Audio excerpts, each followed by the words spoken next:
제네바 개옥교회 제1회 말씀 기도 주간을 하나님께서 허락하시고 또 오늘 이 저녁에 이렇게 또 우리 모두를 이 예배당에 모이게 해주신 하나님께 영광을 올립니다. 이번 3일 동안 내내 이 데살로니가전서 5장 17절 쉬지 말고 기도하며 이 짧은 한 구절을 가지고 제가 33가지의 기도의 원리를 이제 첫날, 둘째 날, 셋째 날 나누어서 제가 말씀을 증거하겠습니다. 그래서 여러분들이 이 말씀을 이 3일 동안 잘 들으시고 또 이 말씀을 개인적으로 여러분이 가지고 있는 스마트폰에 꼭 별도로 저장을 하셔갖고 기도를 하다 보면은 기도의 말씀을 들을 때, 기도의 책을 읽을 때는 막 영적으로 뭔가 기도를 하고 싶은 열정이 있지만 또 시간이 지나면 또 수그러들고 그런 게 있어요. 다 어쩔 수가 없는 거예요. 그러니까 말씀을 이번에 듣고 한번 그냥 끝내지 말고 앞으로 계속 기도 생활하는 데 있어서 이 기도의 원리를 계속 상기하고 들으면서 기도할 수 있는 그러한 자기 자신에게 영적인 자극을 이 말씀을 통해서 꼭 얻으셔야 됩니다. 저는 개인적으로 기도에 관한 책을 제 나름대로 많이 읽었어요.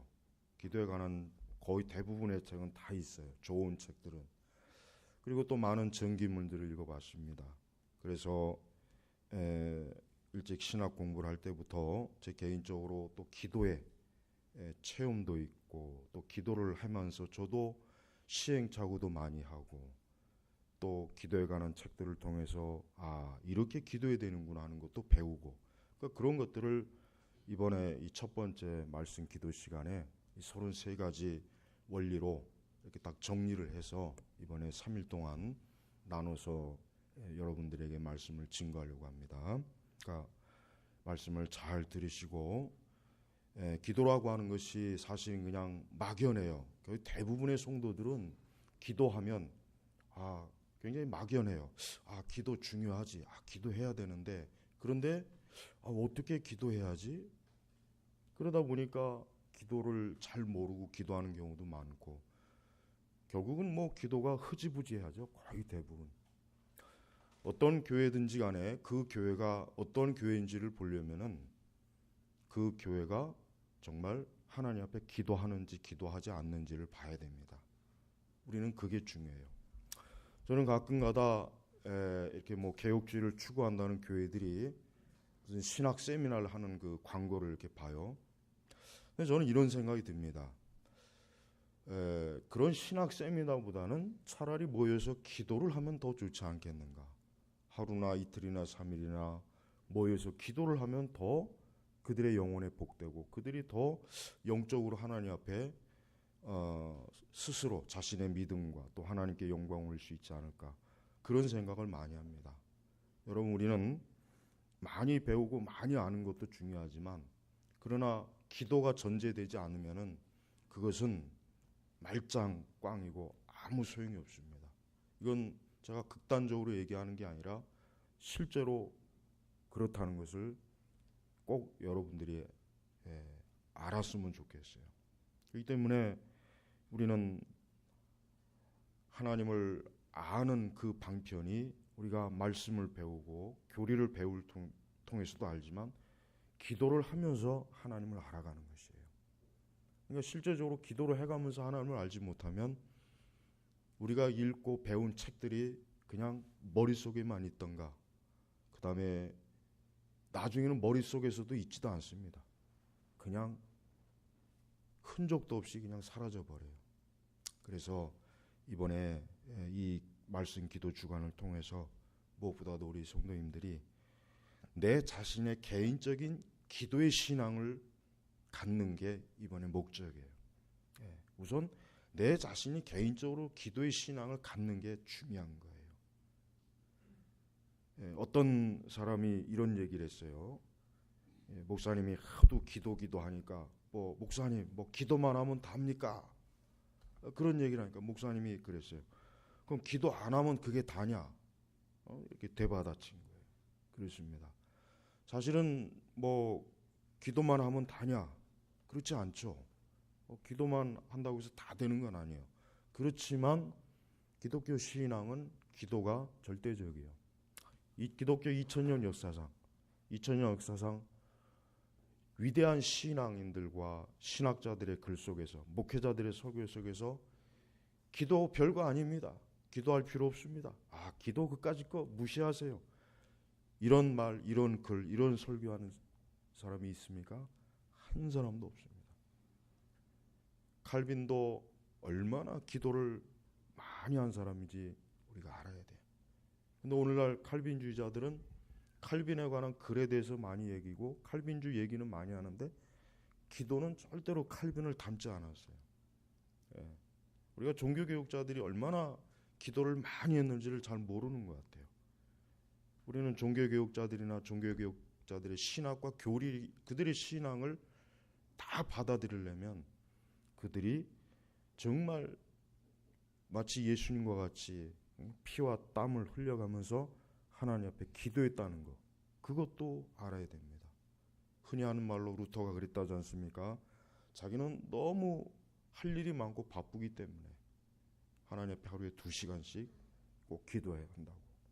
왜 그렇습니까? 그렇게 기도하지 않으면 그 당시 로마 카톨릭과 그 정말 종교 개혁의 그 힘이 어떻게 돼요?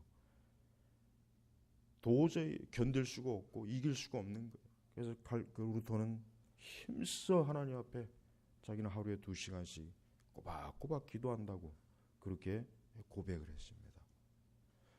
최근에 로이드 존스의 그 축약된 전기문을 제가 다시 한번 읽어보는데 우리가 알아야 될 게 뭐냐면은 로이드 존스는 칼빈주의자지만은 어떠한 칼빈주의자입니까?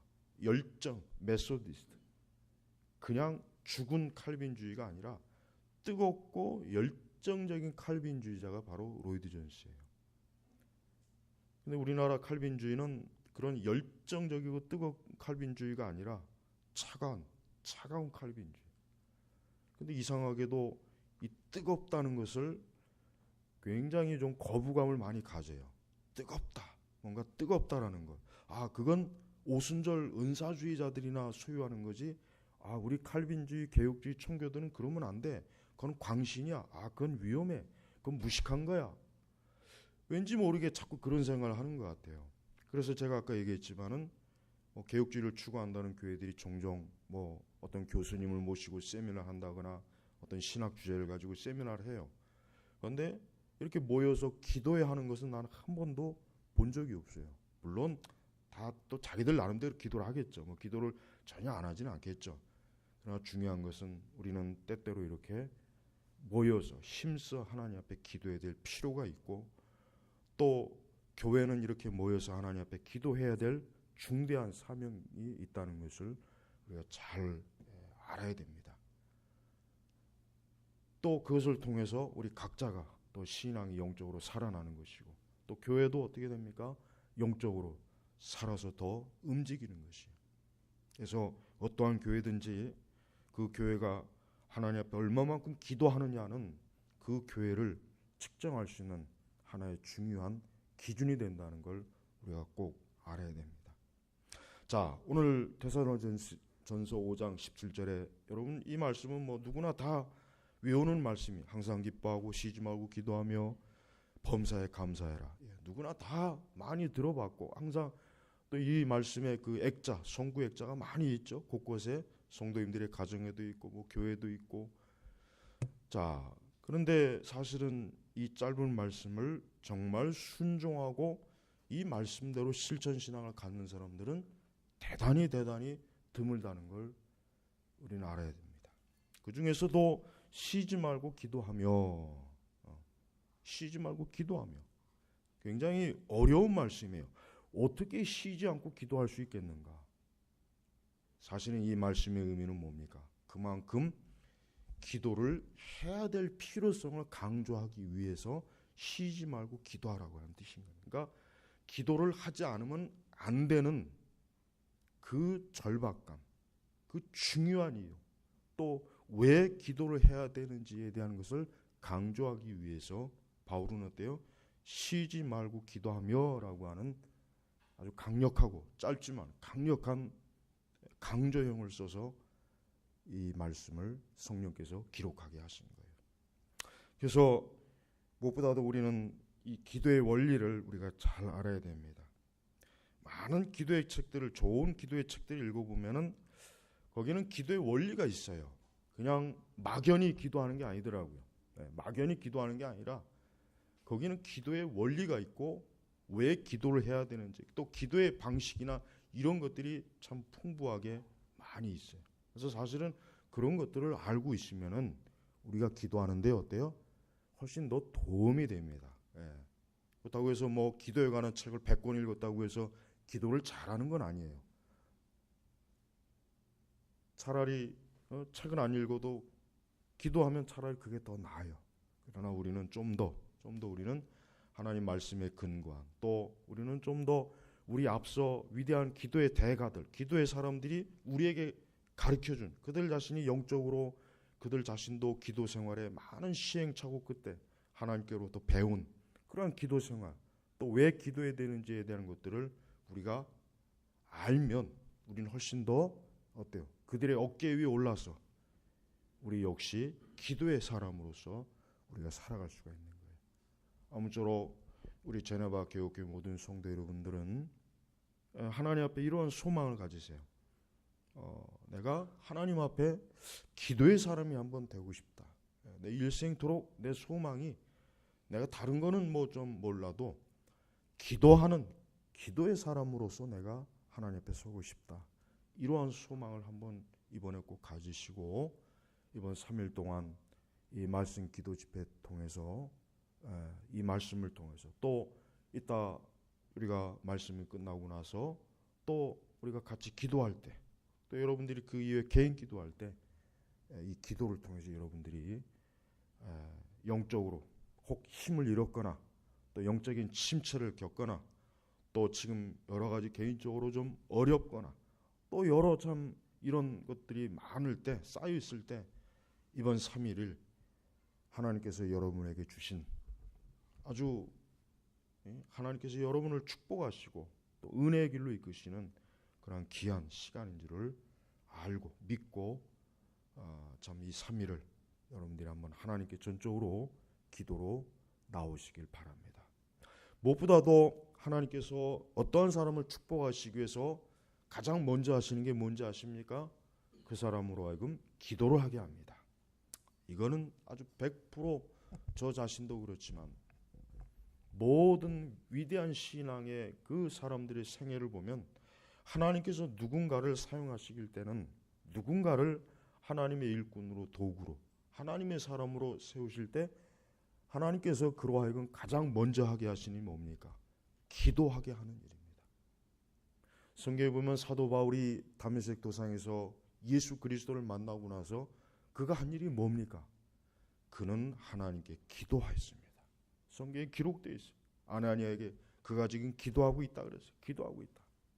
그렇습니다. 여러분들의 혹 하나님께서 여러분들로 하여금 기도하게 하신다면 그것은 하나님께서 분명히 무언가 여러분을 통해서 하나님의 뜻과 목적이 있는 거예요.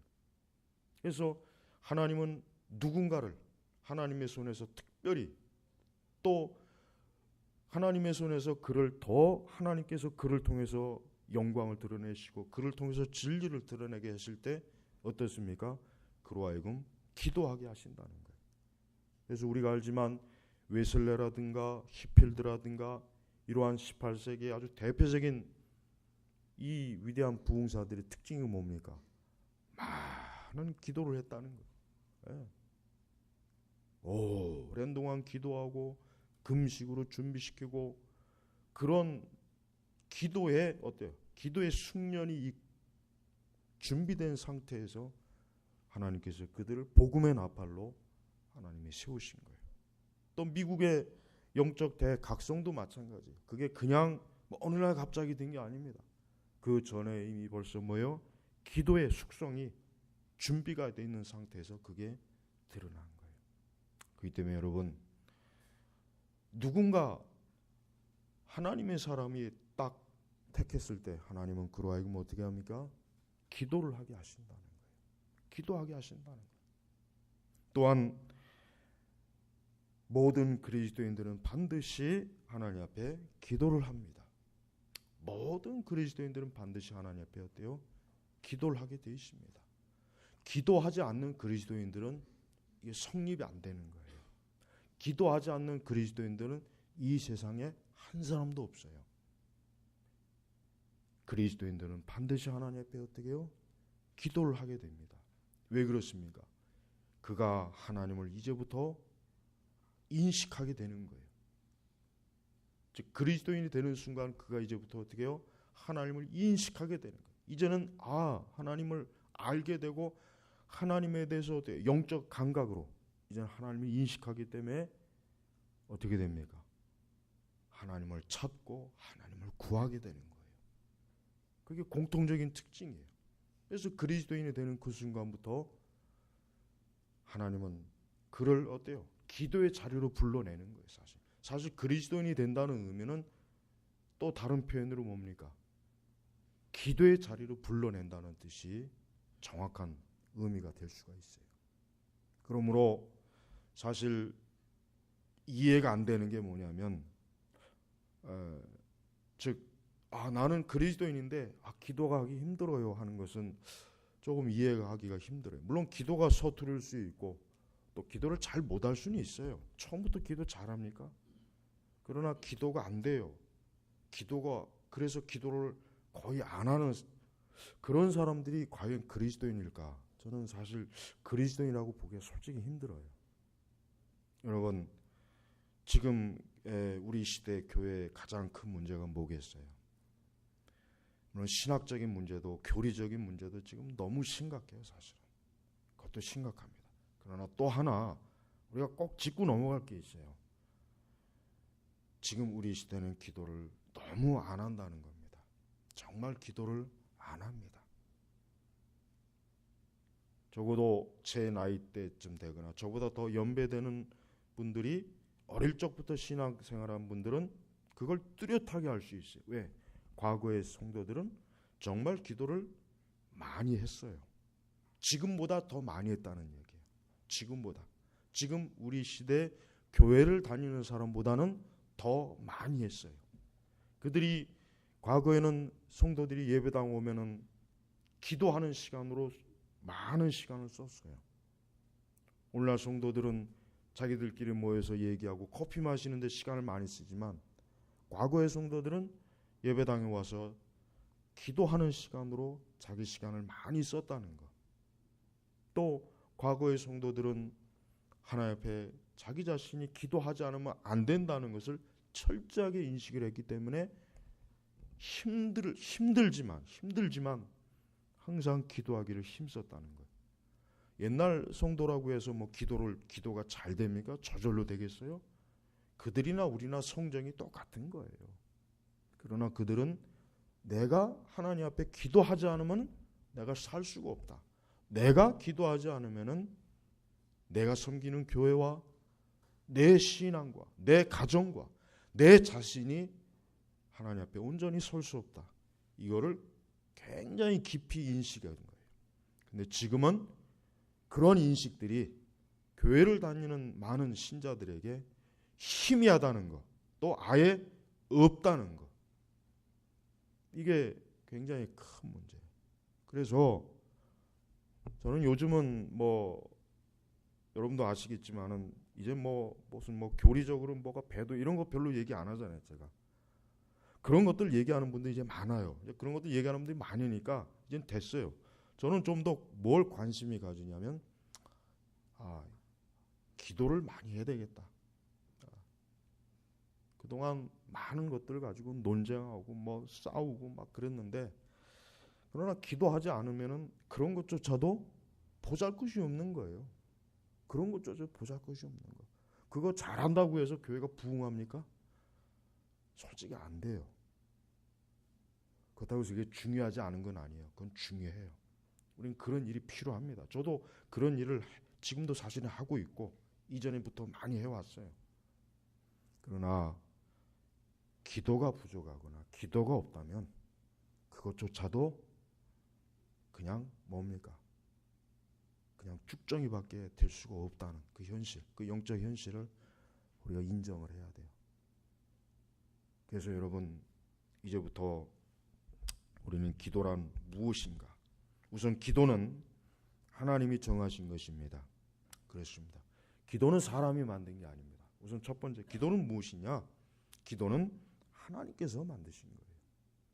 사실은 다른 종교에도 기도는 있어요. 우리 기도라는 용어 자체는 사실 모든 종교들이 다 공유를 해요. 그러나 진정한 의미에서 기도는 살아계신 하나님께서 만드신 거예요. 그러니까 다른 종교에서 하는 기도, 힌두교나 불교나 천주교나 무슨 다른 여러 무당도 기도하죠. 무당도 산기도 하잖아요. 무당들도 큰 구슬 앞두기 위해서 무당들도 몇 날 며칠을 산에 가서 집중적으로 기도합니다. 그들도 그래야 영빨이 있다고 그러잖아요. 그거 안 하면 작두 못 해요. 작두 타다가 그냥 잘못하면 큰일, 그거 알아요. 근데 진정한 의미에서 기도는 뭡니까? 우리는 살아계신 하나님, 우리는 성경에서 말씀하시는 그 하나님께서 기도를 정하신 거예요. 그러니까 기도는 폐지할 수가 없는 거예요. 기도는 없앨 수가 없는 거예요. 왜? 기도는 하나님께서 정하신 은혜의 수단이에요. 그렇습니다. 하나님께 은혜를 받고 싶은 사람은 뭘 해야 되겠습니까? 기도해야 되는 것입니다. 그러니까 기도란 하나님께서 정하신 은혜의 수단이기 때문에 우리 성도들은 기도를 선택사항이 아니라 당연하게 의무적으로 해야 되는 게 이 기도라는 거예요. 그러니까 모든 그리스도인들은 당연히 하나님께 은혜를 받기 위해서 하나님 앞에 기도해야 되는 의무와 책임을 그리스도인이 되는 그 순간 하나님께로부터 영적으로 부여받은 거예요. 그러니까 나는 기도 안 해도 됩니다. 나는 기도를 면제받았어요. 이런 그리스도인은 한 사람도 없어요. 한 사람도 없는 거예요. 물론 어떤 사람은 기도를 더 잘할 수 있고 또 못할 수 있고 더 많이 할 수 있고 적게 할 수는 있어요. 그 차이는 있어요. 개인마다. 그러나 기도를 면제받은 그리스도인들은 한 사람도 없다는 것. 이거는 꼭 중요한 원리라는 걸 우리가 알아야 되는 것입니다. 그러므로 하나님이 정하신 이 기도를 우리 성도들은 어떻게 됩니까? 반드시 해야 되는 거예요. 반드시 해야 되는 거예요. 저는 기도할 수가 없어요. 저는 기도를 하기가 어려운 상황입니다. 그거는 거짓말이에요. 그건 있을 수가 없는 얘기예요. 하나님께서 그런 상황을 만들진 않아요. 하나님께서 누군가를 하나님의 자녀로 불렀는데 그가 기도할 수 없는 상황이 있다. 여러분, 그게 앞뒤가 맞습니까? 그럼 우리는 성경의 많은 부분들을 우리는 고쳐야 돼요. 자칫하면. 그러나 그렇지 않죠. 하나님께서는 어떠한 성도든 간에 그가 하나님의 자녀로 불렀기 때문에 이제 내가 너에게 기도라고 하는 특별한 의무를 내가 너에게 부여할 테니까 너는 이제 앞으로 평생 또 이 땅에 사는 동안 내가 너를 내 보좌 앞으로 이끄는 순간 너는 기도하는 그러한 영적인 은혜의 수단을 부지런히 사용해라. 이게 하나님께로부터 부여받은 것이란 말이에요. 그러니까 모든 그리스도인들은 기도를 해야 되는 거예요. 또한 우리는 기도의 방식을 제가 먼저 알릴게요. 먼저 기도의 방식을 좀 얘기해야 되겠습니다. 그렇습니다. 여러분, 기도의 시간은 1차적으로 무시로 해야 됩니다. 사실 기도의 시간은 따로 정해놓은 시간이 아니에요. 1차적으로. 기도의 시간은 하루 24시간 언제든지 하나님 앞에 우리는 기도하는 시간을 가져야 되는 거예요. 하루 24시간 중에 어떤 시간은 기도하지 말아라 성경에 쓰여 있습니까? 없죠. 오히려 여기서 보니까 쉬지 말고 기도하고, 이 때는 뭐예요? 하루 중 어느 때든지 우리는 하나님 앞에 나아가야 되는 거예요. 어느 때든지. 한낮이든 밤이든 새벽이든 저녁이든 초저녁이든 밤늦든 정오든 아침이든 새벽이든 한낮이든 시간에 구애받지 말고 항상 기도의 시간을 일단 갖는 게 중요한 거예요. 그러나 두 번째로 각자 자기만의 기도의 시간을 꼭, 기도의 때를 꼭 만드십시오. 성경에 보면 예수님께서도 예수님, 여러분 굉장히 예수님 바쁘신 분이에요. 그걸 어떻게 알 수 있습니까? 예수님께서 한낮에 기도에 그 한낮에 기도하셨다는 그 내용은 없어요. 새벽이나 밤늦게. 왜? 낮에는 너무 바빠요. 심지어는 예수님 자신이 제자들과 함께 음식조차도 먹고 마실 시간이 없을 만큼 엄청나게 예수님 바쁜 시간이에요. 이 시간을 예수님도 도저히 하나님의 아들이시지만 예수님께서도 가만히 생각해 보니까 기도할 수 있는 시간, 특별히 하나님과 독대할 수 있는 기도의 시간은 이른 새벽이나 밤늦, 딱 그 시간뿐이었던 것 같아요. 근데 어떤 사람들은 예수님이 새벽 일찍 미명에 일어났으니까 우리도 새벽에 기도하자, 그런 식으로 하면 안 되죠. 물론 오늘날 거의 대부분의 생활 패턴은 24시간 사회이기 때문에 과거하고는 틀려요. 그래서 저는 저 개인적으로도 그렇습니다. 저는 항상 아침에 기도를 못하면 다른 시간을 반드시 끌어다 그 시간에 기도합니다. 또 그 시간에 못했으면 또 다른 시간에요. 제 개인적으로 그럽니다. 제가 이번에 제 개인적인 기도 얘기도 많이 해드릴게요. 그래야 됩니다. 그러니까 여러분들은 무시로 기도해요. 일단 그게 전제. 두 번째는 나만의 기도의 시간을 만드세요. 그게 일단 중요해요. 왜? 일단은 나만의 기도의 시간, 때를 정해놓으면은 일단은 그 시간은 내가 기도해야 된다는 그 항상 염두를 두고 있기 때문에 기도를 쉬는 죄를 범하지 않게 되더라고요. 그러니까 여러분, 저는 새벽이 좋으면 새벽에 기도하세요. 그러나 새벽에 자기는 도저히 몸이 새벽에 안 따라주고 힘들다, 또 밤늦게 일하는 사람이다 그러면은 그 새벽에 기도하지 마세요. 새벽에 기도 안 한다고 하나님이 기도 응답을 안 해주겠어요? 저녁에 기도하세요. 저녁에 기도하시면, 아니면 한낮에 기도하든지, 아니면 초저녁에 하든지, 아니면 오후 늦게 하든지. 그러나 자기의 기도의 때는 꼭 만드세요. 그래서 다니엘은 아마 자기가 생각하기에 자기가 비록 한날에 거대한 제국의 총리이지만 그래도 하루에 3번씩 자기가 하나님 앞에 기도할 수 있는 때를 자기가 딱 정했던 거예요. 그건 다니엘의 기도 방식이었던 거예요. 그러니까 여러분들 기도의 때를 꼭 정하시길 바랍니다. 또한 우리는 기도의 장소에 대해서 좀 생각해 봅니다. 사실 기도의 장소는 역시 이것도 자기만의 기도의 장소가 있으면 참 좋습니다. 예를 들면 집이라 그러면은 방에서 내가 쓸 수 있는 내 서재나 내가 어떤 쓸 수 있는 방에 가족들이 비어 있는 시간, 없는 시간, 내가 쓸 수 있는 기도의 방이 있다면 그 방을 기도의 자리로 쓰십시오. 그리고 무엇보다도 여러분들이 교회 오면은 당연히 예배당이 여러분이 기도의 장소가 되겠죠. 그렇습니다. 기도의 장소입니다. 그러니까 기도의 장소라는 것도 사실은 산에 가서 기도해도 돼요. 저도 산기도 많이 했어요. 저도 산기도 많이 해봤습니다. 저도 여러분 기도원에 가서도 기도해봤고 산에 가서도 기도하고 오순절 은사주의다는 그런 방식 저도 다 해봤습니다. 다 알아요. 근데 기도의 장소라는 것도 구애받지 마세요. 여러분 진짜 어떤 사람은 화장실에서도 기도해요.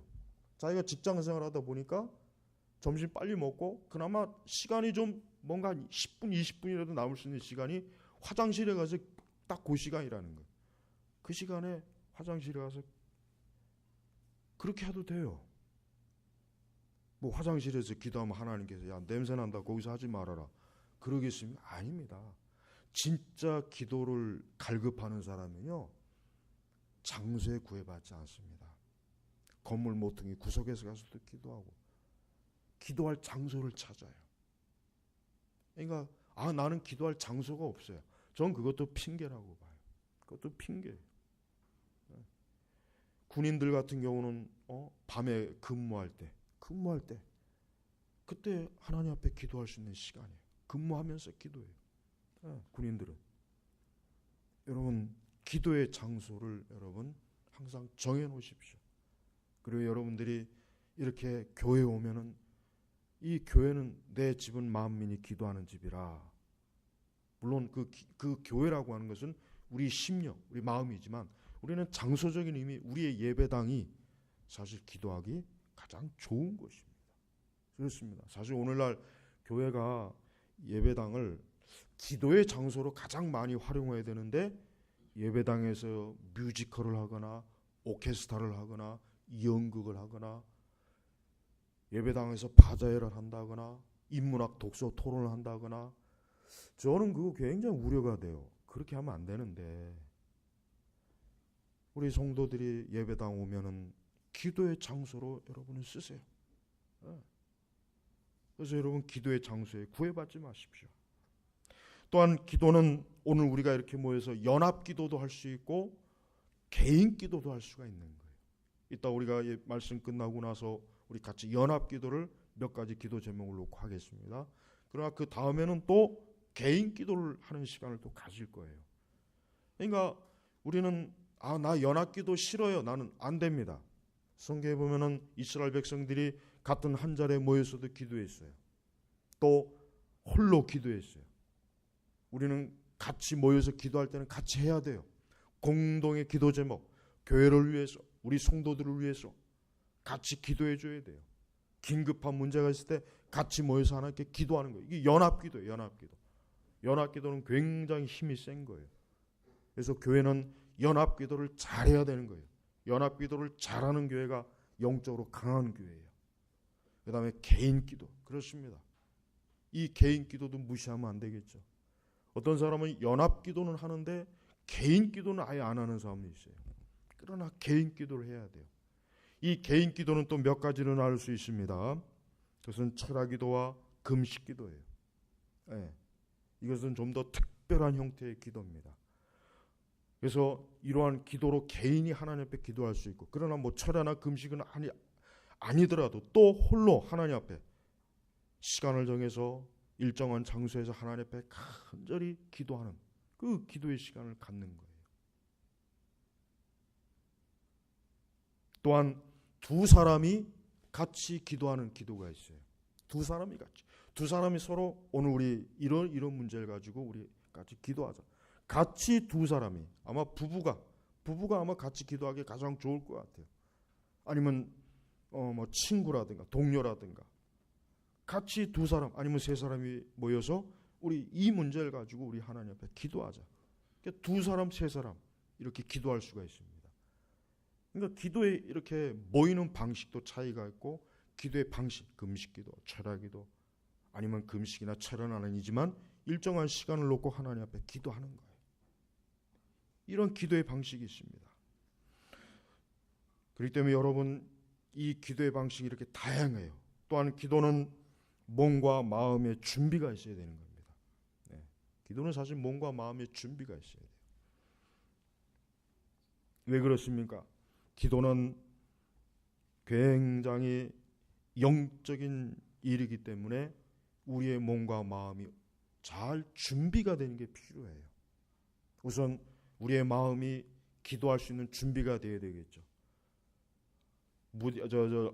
그래서 조지 물러 같은 경우는 먼저 말씀을 충분히 읽고 나서 기도했다 그랬죠. 예. 사실 그게 좋습니다. 말씀을 좀 읽고 예를 들면 시편 말씀을 읽으십시오. 시편 말씀을 뭐 10분이나 20분 충분히 읽고 기도로 들어가면 참 괜찮습니다. 아주 가장 추천할 만해요, 사실은. 예. 아니면 찬송. 예. 찬송을 한 곡이든 두 곡이든 세 곡이든 하나님 앞에 찬송을 부르고 기도하는 것도 이것도 굉장히 좋아요. 추천할 만해요. 예. 이게 사실 제일 좋아요. 말씀을 읽는다거나 아니면 찬송을 우리가 시편 찬송 아니면 뭐 우리 구 찬송. 예. 그다음에 몸의 준비가 있어야 돼요. 여러분 기도를 하기 전에는 우리가 기도할 때는 좀 이 기도라고 하는 것은 어쨌든 몸이 움직여야 되는 거예요. 몸이 움직여야 되는 거예요. 그러니까 사실 기도할 때 몸이 너무 막 피곤하거나 하면 기도하기 힘들어요. 또 몸이 아프거나 할 때도 사실은 기도하기 상당히 힘듭니다. 그래서 될 수 있으면 몸을 좀 좋은 상태, 또 너무 배가 부르지 않게, 또 금식 기도가 아닌 한 좀 너무 또 배고프면 안 돼요. 그럼 또 기도는 못하고 맨날 먹을 것만 생각한다고. 금식 기도가 아닐 바에는 어느 정도 배를 좀 채우면서 기도하라는 얘기예요. 그렇다고 해서 너무 배를 채우면 역시 기도가 힘듭니다. 그때는 또 이 배가 이 저 소화기관이 이 막 이렇게 부담이 되니까 몸이 막 힘들어지니까 기도하기 힘든 거예요. 그다음에 충분한 물을 마시면서 옷은 좀 이렇게 여유 있게 입으세요. 여유 있게. 몸에 꽉 끼는 옷 입으면 안 돼요. 그럼 왜? 기도는 장시간 해야 되는 거니까 최소한 30분에서 1시간은 해야 되는 거니까 몸이 꽉 끼는 거 말고 좀 여유 있게. 여러분, 우리는 이렇게 기도의 방식도 있어요. 이렇게 기도의 방식은 이건 그냥 하나의 기도를 할 수 있는 하나의 상식적인 거기 때문에 이런 것도 알아둬야 됩니다. 이런 것도 알아두는 게 좋아요. 또한 우리는 기도의 방해 요소가 무엇인가? 이제 그게 이제 사실은 기도의 방해 요소가 참 많습니다. 제가 생각하기에 기도의 가장 방해 요소는 이건 뭐 보나마나 이거는 스마트폰이에요. 100% 스마트폰이에요. 왜? 수시로 뭐 메신저 오지, 못 뜨지. 사실 이게 굉장히 이게 이 기도의 방해가 많이 돼요. 상당히 됩니다. 그래서 가급적이면은 기도할 때는 이걸 아예 꺼 놓으십시오. 30분이든 1시간이든 기도할 때는 아예 딱 꺼 놓으시는 게 좋아요. 그렇지 않으면은 이게 상당히 기도를 방해합니다. 수시로 뭐 울려대고 막 이게 진동 오고 그러면 기도하다가 보면 벌써 기도가 흐트러져서 기도가 안 돼 버려요. 이거 진짜 그래요. 네. 사실 기도의 방해 요소는 굉장히 많습니다. 기도의 방해 요소는 이 마귀는요.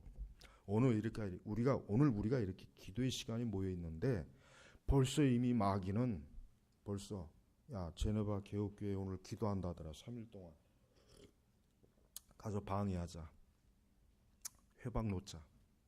이거 진짜 그렇습니다. 각 개인을 방해해요. 또 교회도 여러 가지 또 방해를 해요. 이 마귀는 절대로 우리가 즉 이 기도가 사실 궁극적으로 힘든 이유가 있어요. 루터가 그랬지 않습니까? 기도는 중노동이다. 루터가 그랬어요. 기도는 중노동이다. 근데 기도가 진짜 힘든 근본적인 이유는 확실히 영적인 거예요.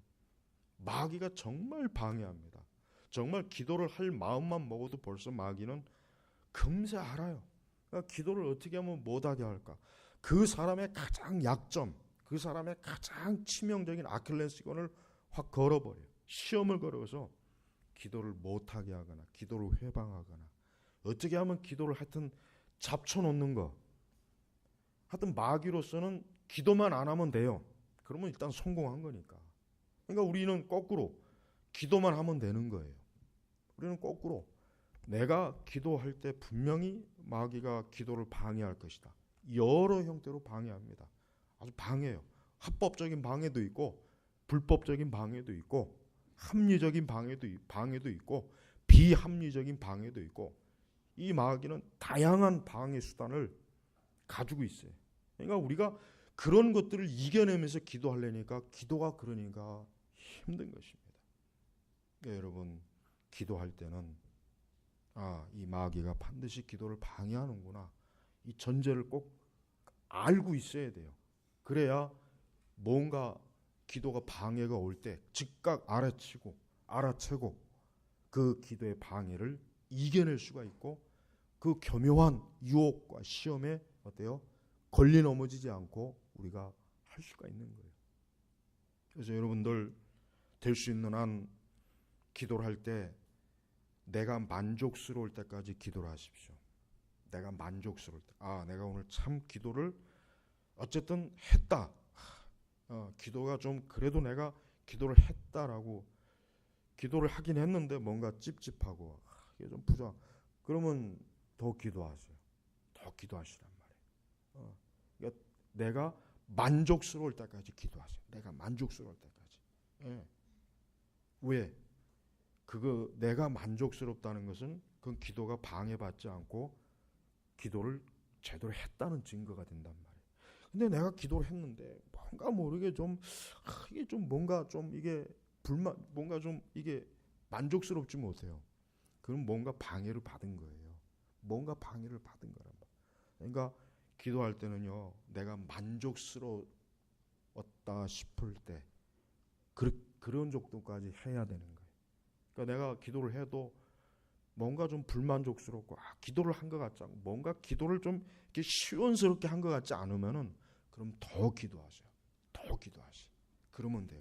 거기서 기도를 그냥 오늘은 뭐 기도 영빨이 이 은사주의자들은 그런 말 많이 오늘은 기도줄이 안 잡힌다는 뭐 기도 영빨이 아마 별 얘기를 다 해요. 하여튼 뭐 그런 용어가 있어요. 우리는 뭐 그런 용어는 안 쓰지만 그러나 기도는 안 될 때 기도는 더 해야 되는 거예요. 사실 기도가 잘 될 때가 있습니다. 사실 기도가 잘 될 때가 있어요. 뜻하지 않게 기도가 잘 됩니다. 예, 아주 그날은 기도가 굉장히 잘 되고 힘이 나고 믿음도 뭐 충만해지고. 근데 어떨 때는 기도가 참 안 돼요. 막 10분, 5분, 10분, 20분 하는 것도 너무 힘들고 그냥 자꾸 기도가 잡념이 생기고 뭐 그냥. 근데 그때 기도를 중단하지 말고 그때 기도를 더 하셔야 돼요. 왜? 마귀는 어쨌든 기도를 방해한다. 그러니까 중요한 전제가 뭐냐면 마귀는 어쨌든 기도를 방해한다. 그럼 나는 어쨌든 나는 기도한다 이거예요. 마귀는 어쨌든 기도를 방해하겠지만 그럼 나도 역시 어쨌든 나는 기도하겠다. 이게 있어야 되는 거예요. 그러니까 우리가 이 기도라고 하는 것은 이게 섣불리 보면 안 돼요. 기도가 그렇게 만만한 게 아니란 말이에요. 기도는 어려워요. 힘들어요. 기도는 다양하게 정말 우리 그리스도인들에게 있어서 영적으로 굉장히 부담되는 거고 무거운 짐이 되는 거고 이 과정 자체도 어렵고 그러나 그것을 하지 않으면 안 되는 거예요.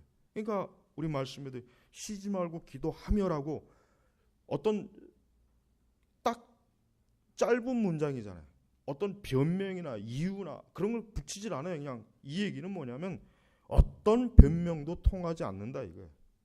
그러니까 기도를 하지 말아야 될 이유 같은 것은 아무것도 없다. 기도를 해야 될 이유는 많지만 기도를 하지 못할, 안 할 이유는 없다고 하는 게 바로 이 쉬지 말고 기도하며 딱 단문으로 끝난 이유가 바로 그거란 말이에요.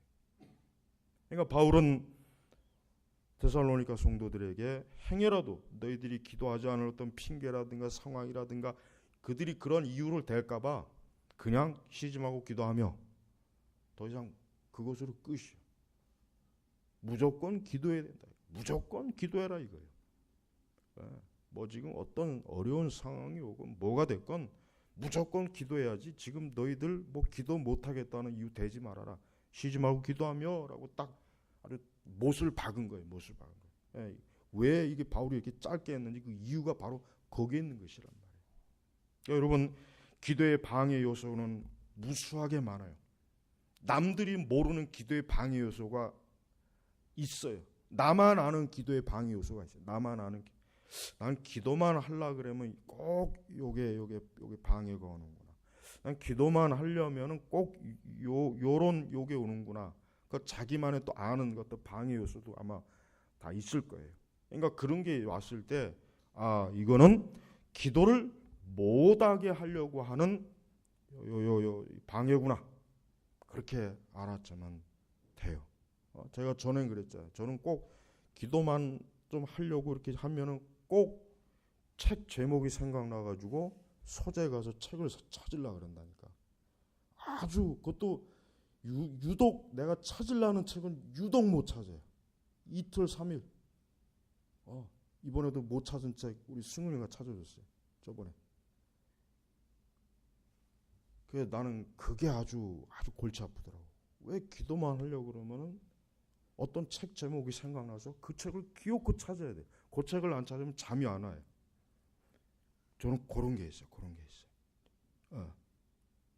근데 어떤 사람은 기도만 하려면은 꼭 뭐 먹고 싶고 음식 먹고 싶고 뭐 밖에 나가서 뭐라도 사 먹으려고 과자라도 먹으려고 그러고 그런 경우가 있고 어떤 사람은 또 뭐 기도만 하려고 그러면 뭐 또 갑자기 막 졸음이 많이 온다든가 뭐 이게 다양한 게 있습니다. 그러니까 여러분 기도는 영적인 것이기 때문에 어쩔 때는 우리가 이성적으로 합리적으로 이해 안 되는 일도 많이 있어요. 그걸 알고 있어야 돼요.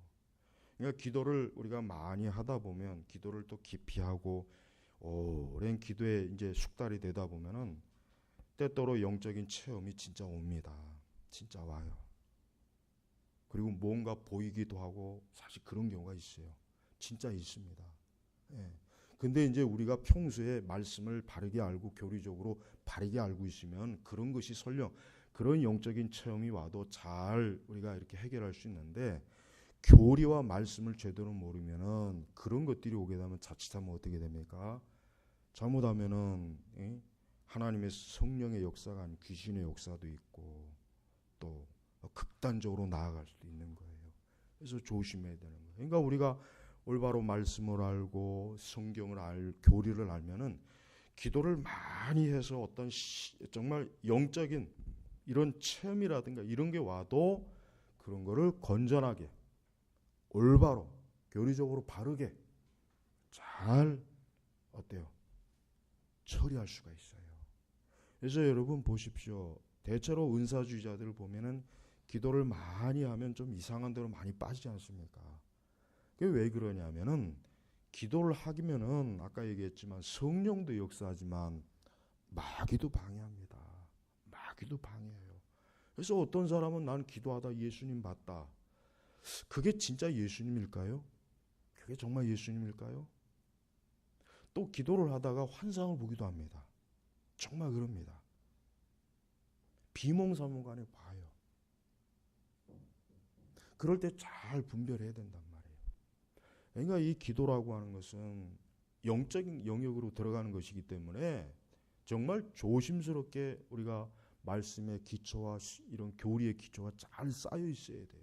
근데 그런 게 없이 예를 들면 산기도를 막 뭐 20일, 40일 하다 보면은 정말 놀라운 여러 가지 것들이 막 굉장히 막 정말 이런 것들이 경험을 하고 체험을 하게 되니까 그게 엄청난 거예요. 체험하는 사람 입장에서는 뭔가 보이고 숨겨진 것들이 보이기도 하고, 여러분 그런 것들을 이렇게 경험하다 보면은 자칫하면 그걸 감당을 못하는 거예요.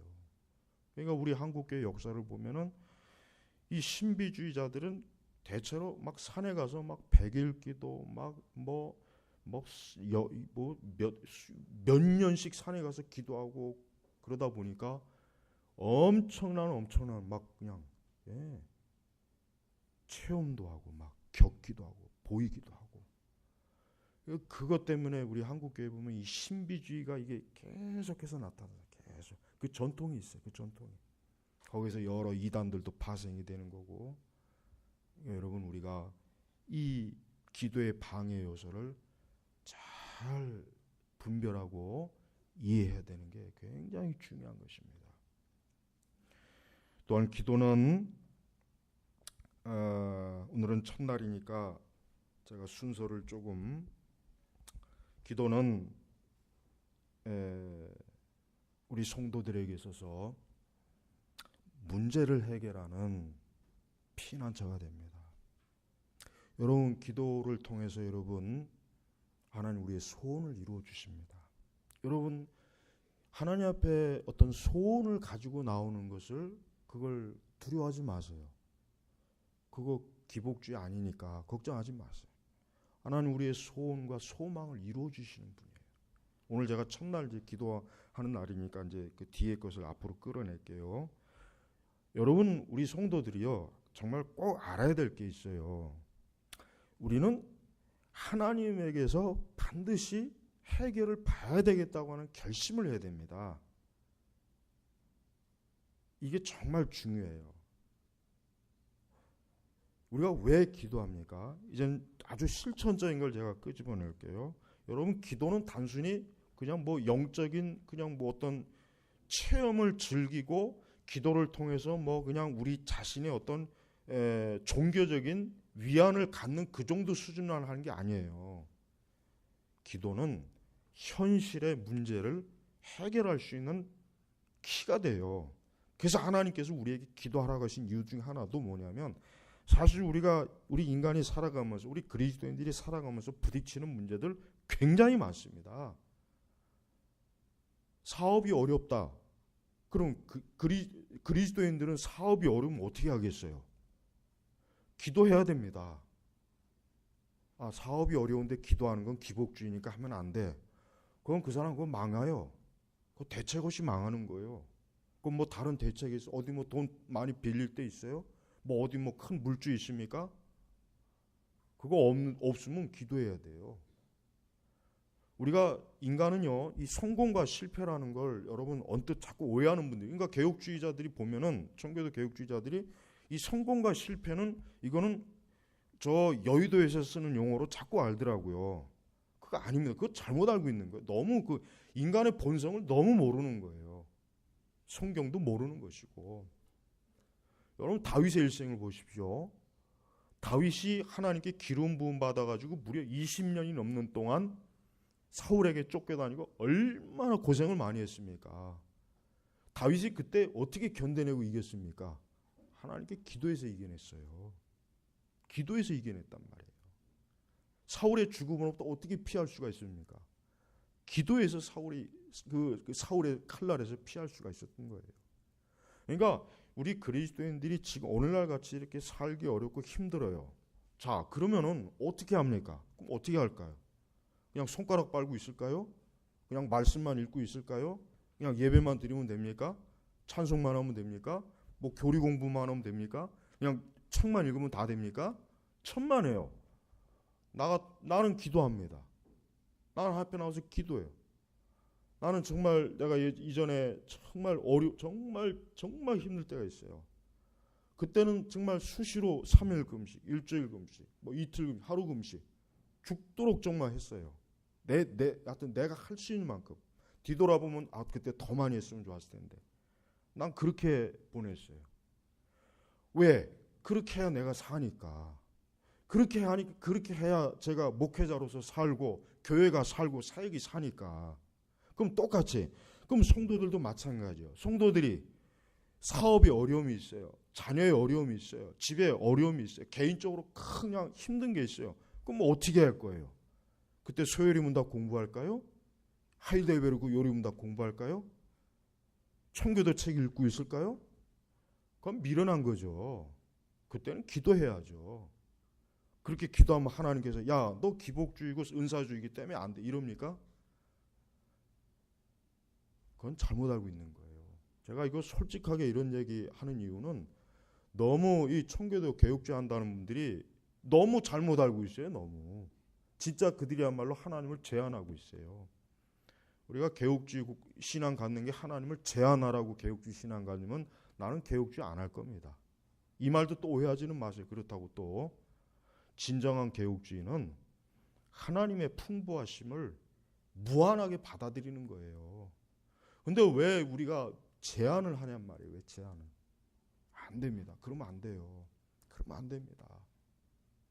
여러분, 시간이 좀 갔는데 내일 이틀 또 이제 말씀 계속 기도의 원리 제가 할 거예요.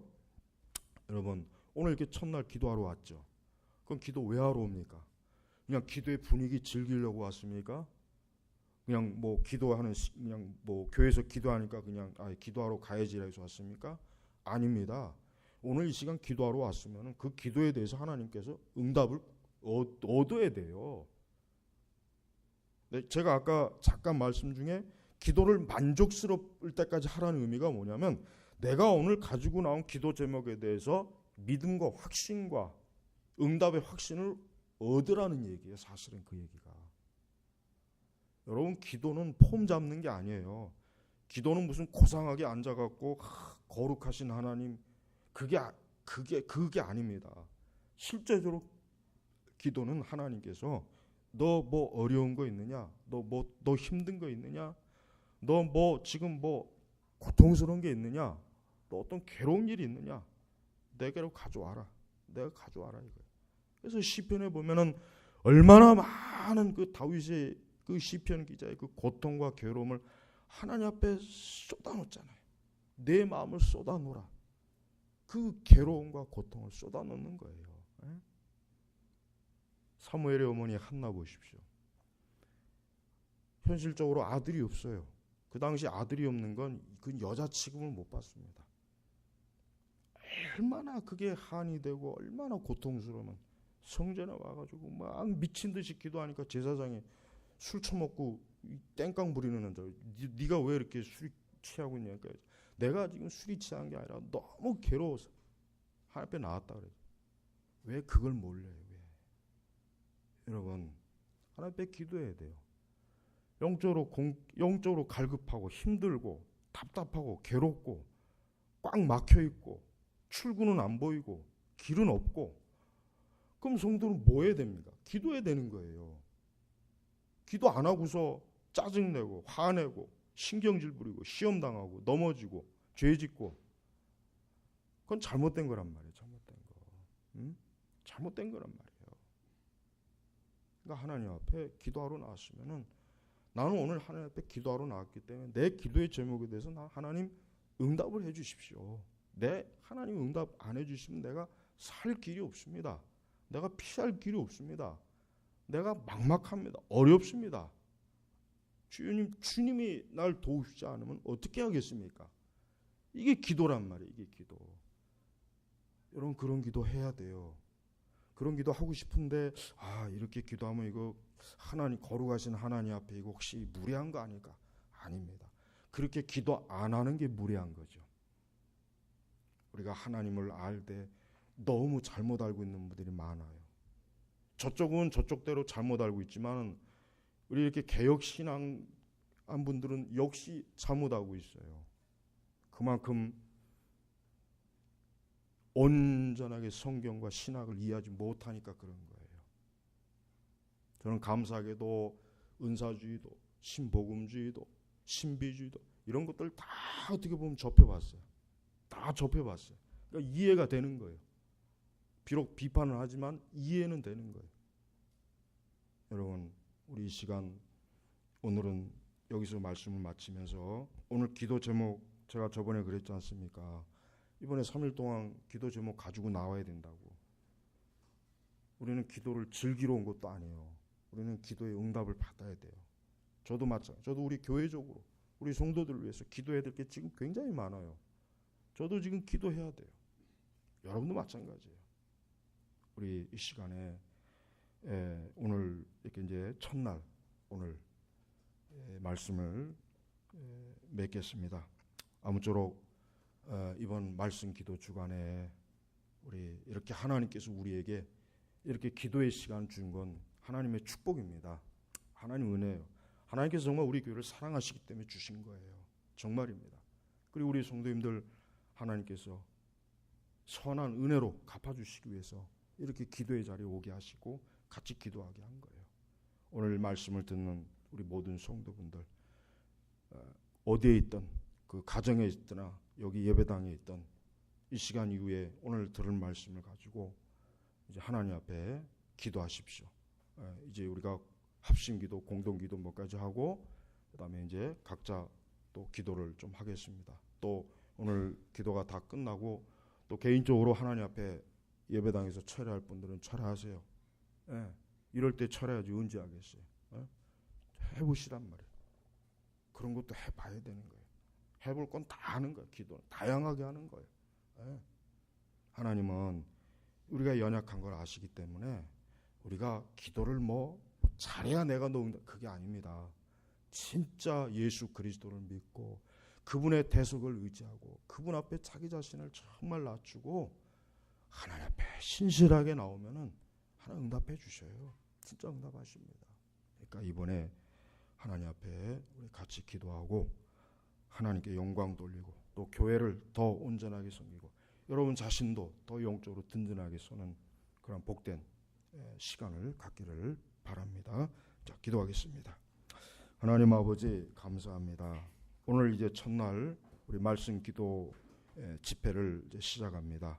오늘 이 말씀을 듣는 우리 모든 교우들, 방송을 통해서 또 이 예배당에서 이 하나님 말씀을 듣는 모든 우리 교우들이 이 말씀 기도 주간에 각자 하나님 앞에 기도 제목을 내놓고 또 기도하고 또 하나님께 참으로 절실하고 간절하게 기도하고 또 교회적으로도 기도하고 해서 참 기도의 잔치를 풍요함을 하나님의 응답 선하심을 얻도록 하나님 역사하여 주시옵소서. 감사하며 우리 주 예수님의 이름으로 기도 올렸습니다. 아멘.